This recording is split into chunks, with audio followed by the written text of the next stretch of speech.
Number 2 दुआ करें, number 3 पे कि उनकी माली मदद के लिए बिल्कुल दिलो जान से तैयार रहे अपनी अपनी हैसियत के मुताबिक। और अल्हम्दुलिल्लाह जगह जगह इस तरह की तंजीमें और फलाही इदारे ये काम कर रहे हैं, जहाँ आपका इत्मीनान हो वहाँ पर अपने पैसे जमा करा कर अपना हिस्सा डालें उसके अंदर। मौत तो सबको आनी है, देखिए हमें भी यहाँ पे आएगी, वहाँ उन लोगों के साथ हो रही है, वो तो लगे हुए जिहाद कर रहे हो, तो शहीद भी है उनके पास और उनके पास जख्मी भी मौजूद है, हर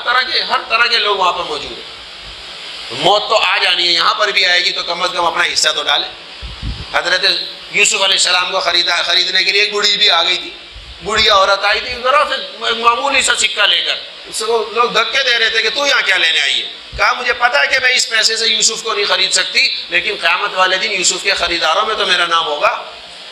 इंशाअल्लाह अल्लाह ताला मुझे इसका अजर देंगे। तो हम ये तो करें, दुआ तो करें, अपना माल 2, 4, 10, 20 रुपये, 1000 रुपये, 50 रुपये जितना भी है वो दे तो दें, ताकि क़यामत वाले दिन हमारा भी तो